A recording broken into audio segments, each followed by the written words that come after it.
Hi, ഞാൻ doctor Shimji, CMO പ്രകൃതി സൗഖ്യം കാഞ്ഞങ്ങാട്. ഇന്ന് ജോയിൻറ്റിനെ ബാധിക്കുന്ന ഒരു ഓട്ടോ ഇമ്മ്യൂൺ ഡിസോർഡറിനെ കുറിച്ചാണ് നമ്മൾ ചർച്ച ചെയ്യുന്നത്. റുമറ്റോയ്ഡ് ആർത്രൈറ്റിസ് അല്ലെങ്കിൽ ആമവാദം.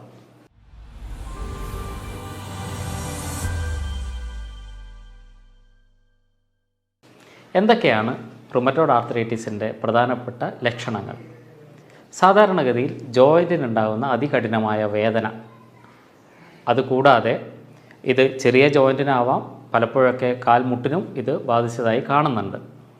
ഇത് കൂടാതെ തന്നെ മോർണിംഗ് സ്റ്റിഫ്നെസ്, അതായത് രാവിലെ എഴുന്നേറ്റ് കഴിഞ്ഞാലുള്ള സന്ധികൾക്കുള്ള മടക്കാൻ പറ്റാത്ത ഒരു വേദന, ഒരു അസ്വസ്ഥത. കുറച്ച് നേരം നമ്മൾ ചില പ്രവൃത്തികളിലൊക്കെ ഏർപ്പെട്ട് കഴിഞ്ഞാൽ അത് വീണ്ടും പഴയ അവസ്ഥയിലേക്ക് മാറാം, സ്റ്റിഫ്നെസ് കുറയാം. ഈ പ്രശ്നങ്ങൾ വർദ്ധിച്ചു കഴിഞ്ഞാൽ ക്രമേണ ഇത് ഡിഫോമിറ്റിയിലേക്ക് എത്തിച്ചേരാം. പൊതുവെ റുമറ്റോയ്ഡ് ആർത്രൈറ്റിസിൽ കാണുന്ന ഒരു ഡിഫോമിറ്റിയാണ് സ്വാൻ നെക്ക് ഡിഫോമിറ്റി, അല്ലെങ്കിൽ കൈവിരലുകളൊക്കെ മടങ്ങി തിരിഞ്ഞു പോകുന്ന ഒരവസ്ഥ. ഇതൊക്കെ പൊതുവായി കണ്ടു കഴിഞ്ഞാൽ നമ്മൾ പലപ്പോഴും ബ്ലഡ് ടെസ്റ്റിങ്ങിൽ കൂടി ഇത് കൺഫേം ചെയ്യാറുണ്ട്. സാധാരണഗതിയിൽ നമ്മൾ ചെയ്യുന്ന ബ്ലഡ് ടെസ്റ്റുകൾ RA ഫാക്ടർ, CRP, ESR തുടങ്ങിയ ടെസ്റ്റുകളാണ്.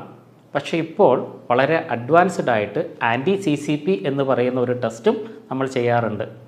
ചിലപ്പോഴൊക്കെ ആൻറ്റി-CCP പോസിറ്റീവായിട്ട് വന്ന് RA ഫാക്ടർ നെഗറ്റീവായിട്ടും കാണാറുണ്ട്. പക്ഷേ ഇത്തരം ഒരു റിസൾട്ട് ഭാവിയിലേക്കുള്ള റുമറ്റോയ്ഡ് ആർത്രൈറ്റിസ് വരാനുള്ള സാധ്യതയെ ചൂണ്ടിക്കാണിക്കുന്ന ഒരു റിസൾട്ടാണ്.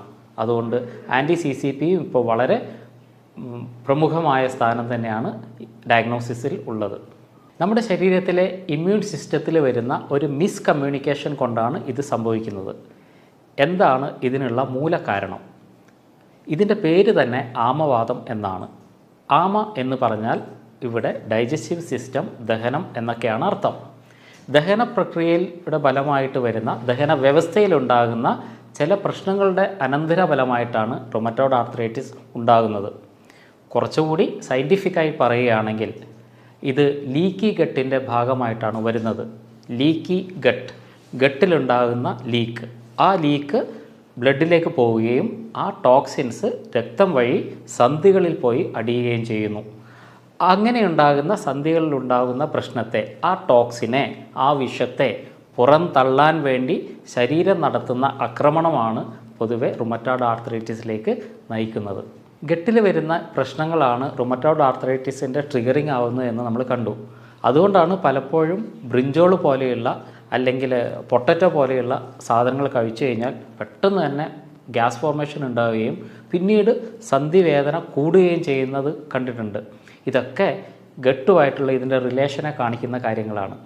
നേരത്തെ നമ്മൾ പറഞ്ഞതുപോലെ 90% നമ്മുടെ ഇമ്മ്യൂണിറ്റി ഗട്ടുമായിട്ട് റിലേറ്റഡ് ആണ്, ദഹന വ്യവസ്ഥയുമായി റിലേറ്റഡ് ആണ്. അതുകൊണ്ട് തന്നെയാണ് പലപ്പോഴും ഇമ്മ്യൂണിറ്റിയുടെ ഗേറ്റ് കീപ്പറാണ് ദഹന വ്യവസ്ഥ അല്ലെങ്കിൽ ഗട്ട് എന്ന് നമ്മൾ വിളിക്കുന്നത്. അവിടെ സംഭവിക്കുന്ന ഏത് പ്രശ്നങ്ങളും നമ്മൾ ഇമ്മ്യൂണിറ്റിയുമായി ഡയറക്റ്റ്ലി ബന്ധപ്പെടാം.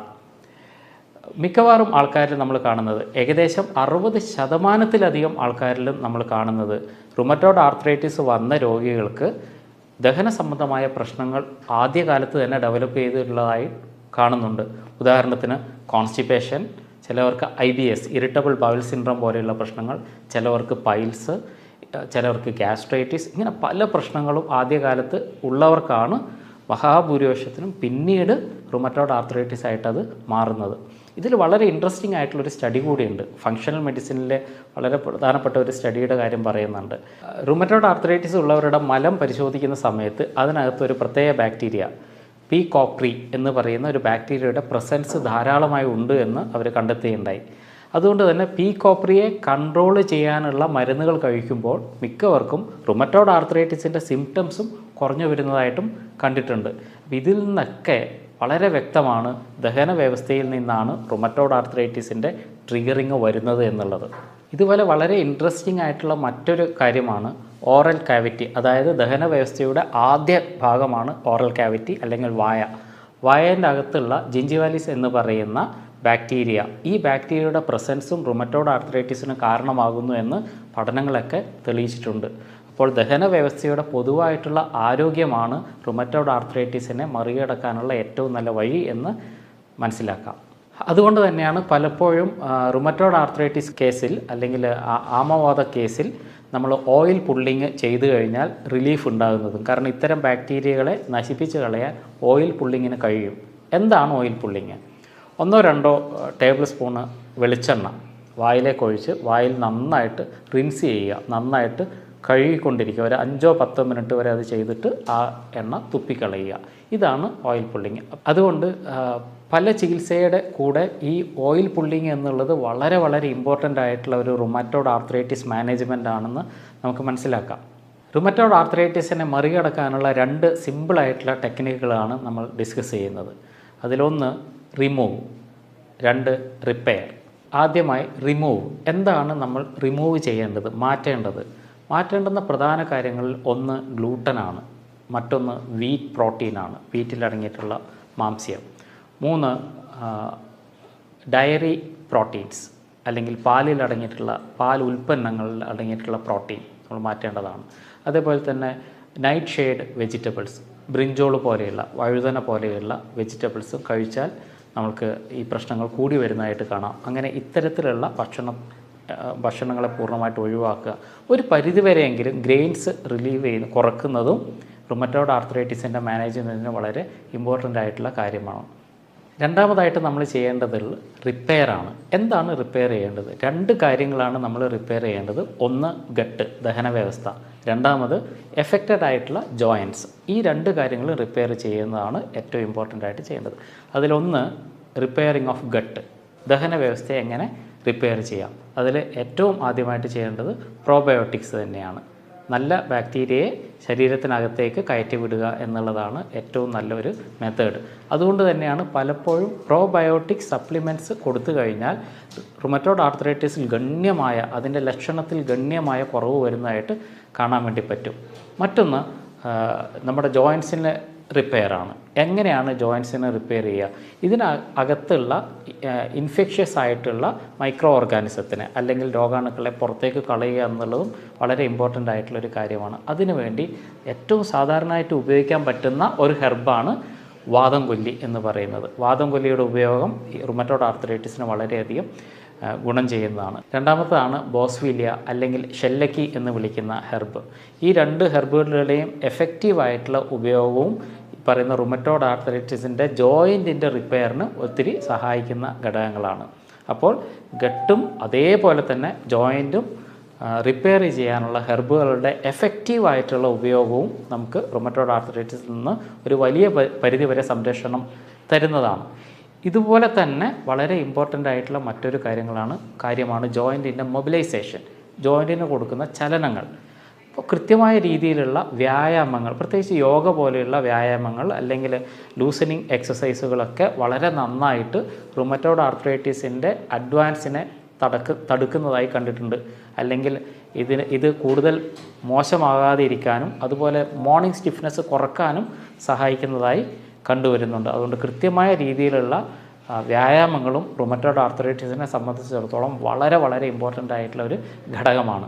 റുമറ്റോയ്ഡ് ആർത്രൈറ്റിസ് പോലെ തന്നെ മറ്റൊരു ആർത്രൈറ്റിസാണ് ഓസ്റ്റിയോ ആർത്രൈറ്റിസ്. ഒരു കാരണവശാലും റുമറ്റോയ്ഡ് ആർത്രൈറ്റിസും ഓസ്റ്റിയോ ആർത്രൈറ്റിസും ഒന്നാണ് എന്ന് തെറ്റിദ്ധരിക്കരുത്. റുമറ്റോയ്ഡ് ആർത്രൈറ്റിസ് ഓട്ടോ ഇമ്മ്യൂണാണ്. അതുകൊണ്ട് അതിനർഹിക്കുന്ന പ്രാധാന്യവും അതിനർഹിക്കുന്ന രീതിയിലുള്ള ട്രീറ്റ്മെൻറ്റ് നമ്മൾ കൊടുത്തേ തീരൂ.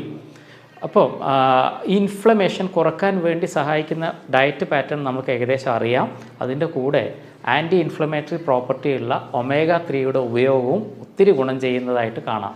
അപ്പോൾ ഡയറ്ററി മാനേജ്മെൻറ്റിൻ്റെ കൂടെ സപ്ലിമെൻറ്റ്സ് ലൈക്ക് ഒമേഗ-3 ഒക്കെ കൊടുക്കുന്നതും ഒരു വലിയ പരിധിവരെ റുമറ്റോയ്ഡ് ആർത്രൈറ്റിസിനെ നിയന്ത്രണ വിധേയമാക്കാൻ വേണ്ടി നമ്മളെ സഹായിക്കും. ശരിയായ രീതിയിലുള്ള ജീവിത ചിട്ടയും ഭക്ഷണ രീതിയും വ്യായാമ മുറകളും വിശ്രമവും വളരെ വളരെ ഇമ്പോർട്ടൻ്റ് ആണ് റുമറ്റോയ്ഡ് ആർത്രൈറ്റിസ് പോലെയുള്ള ഇമ്മ്യൂൺ ഡിസീസിനെ കൺട്രോൾ ചെയ്യാൻ വേണ്ടി. ചിലപ്പോഴെങ്കിലും RA ഫാക്ടർ ചെക്ക് ചെയ്യുന്ന സമയത്ത് RA ഫാക്ടർ നെഗറ്റീവായിട്ട് കാണാറുണ്ട്. സീറം നെഗറ്റീവ് റുമറ്റോയ്ഡ് ആർത്രൈറ്റിസ് എന്നാണ് പൊതുവേ ഇത് അറിയപ്പെടുന്നത്. എന്തുകൊണ്ടാണ് സീറം നെഗറ്റീവ് റുമറ്റോയ്ഡ് ആർത്രൈറ്റിസ് വരുന്നത്? ഇതിൻ്റെ പ്രധാനപ്പെട്ട കാര്യം എല്ലാ ആർത്രൈറ്റിസും ഗട്ടിൽ നിന്നല്ല വരുന്നത്. ഇത് ഗട്ട് റിലേറ്റഡ് അല്ല, മറിച്ച് ഇൻഫെക്ഷൻ റിലേറ്റഡ് ആയിട്ടുള്ള കാര്യങ്ങളാണ്. ലൈക്ക് ചിക്കൻ ഗുനിയ വന്ന് മാറിയ ആൾക്കാർക്ക് വേണമെങ്കിൽ ഇൻഫെക്ഷൻ ലോഡ് കൂടുതലായിട്ട് ഉണ്ടാവാം, അവർക്ക് വൈറൽ ലോഡ് ധാരാളമായിട്ടുണ്ടാവാം, അവർക്ക് ഈ പറയുന്ന സീറോ നെഗറ്റീവ് റുമറ്റോയ്ഡ് ആർത്രൈറ്റിസിലേക്ക് പോകാനുള്ള സാധ്യത വളരെ അധികമാണ്. അത്തരം റുമറ്റോയ്ഡ് ആർത്രൈറ്റിസിൽ ഇൻഫെക്ഷൻ്റെ സാധ്യത കുറക്കാൻ വേണ്ടി, അതിൻ്റെ കാഠിന്യം കുറക്കാൻ വേണ്ടി അകത്ത് കയറിയിട്ടുള്ള പാരസൈറ്റിനെ പുറത്തേക്ക് തള്ളിക്കളയാൻ ഉള്ള രീതിയിലുള്ള ഹെർബ്സുകളുടെ ഉപയോഗവും ഭക്ഷണ ക്രമീകരണവുമാണ് വേണ്ടത്. നമ്മൾ ഡിസ്കസ് ചെയ്ത പോലെ എല്ലാ റുമറ്റോയ്ഡ് ആർത്രൈറ്റിസും ഗട്ടിൽ നിന്നല്ല വരുന്നത്, ഗട്ട് റിലേറ്റഡ് അല്ല. മറിച്ച് ചില റുമറ്റോയ്ഡ് ആർത്രൈറ്റിസിൻ്റെ ഒക്കെ ട്രിയറിങ് വരുന്നത് ചില പാരസൈറ്റിൽ നിന്നോ വൈറസുകളിൽ നിന്നോ ആകാം. ഉദാഹരണത്തിന് ഡെങ്കു ഫീവർ വന്ന് മാറിയ ആൾക്കാർക്ക് ജോയിൻറ്റ് പെയിൻ വരാനുള്ള സാധ്യത കൂടുതലാണ്. അതേപോലെ തന്നെ ചിക്കൻ ഗുനിയ വന്ന് മാറിയവർക്ക് അതിൻ്റെ പാരസൈറ്റ് കൊണ്ട് ഈ പറയുന്ന ജോയിൻ്റ് ഇൻഫ്ലമേഷൻ വരാറുണ്ട്. അപ്പം ഇത്തരത്തിൽ വരുന്ന റുമറ്റോയ്ഡ് ആർത്രൈറ്റിസിനെ ആ രീതിയിൽ, അതായത് കയറിയ മൈക്രോ ഓർഗാനിസത്തിനെ അല്ലെങ്കിൽ കീടാണുക്കളെ, രോഗാണുക്കളെ പുറത്തേക്ക് തള്ളാനുള്ള രീതിയിലുള്ള ഹെർബൽ അപ്രോച്ചും ഡയറ്ററി അപ്രോച്ചുമാണ് വേണ്ടത്. റുമറ്റോയ്ഡ് ആർത്രൈറ്റിസ് പോലെയുള്ള ഒരു ഓട്ടോ ഇമ്മ്യൂൺ ഡിസീസ് വന്നു കഴിഞ്ഞാൽ അവിടെ ശ്രദ്ധിക്കേണ്ടത്, 1, ഗട്ട് ദഹന വ്യവസ്ഥയെ നന്നാക്കാൻ വേണ്ടി ശ്രമിക്കുക. 2, ശരിയായ രീതിയിലുള്ള പ്രോപ്പറായിട്ടുള്ള ന്യൂട്രീഷൻ കൊടുക്കുക. 3, കൃത്യമായ രീതിയിലുള്ള വ്യായാമത്തിലേക്ക്, എക്സസൈസിലേക്ക് പോവുക. ഈ 3 കാര്യങ്ങൾ ചിട്ടയായി ചെയ്യുകയാണെങ്കിൽ ഒരു വലിയ പരിധിവരെ നിങ്ങൾക്ക് റുമറ്റോയ്ഡ് ആർത്രൈറ്റിസിൻ്റെ കോംപ്ലിക്കേഷൻ ഒഴിവാക്കാനും ഒരു പരിധിവരെ ഇതിനെ റിവേർട്ട് ചെയ്യാനും വേണ്ടി സാധിക്കുന്നതാണ്. മറ്റൊരു വീഡിയോയുമായി വീണ്ടും കാണാം. അതുവരെ എല്ലാവർക്കും നന്ദി.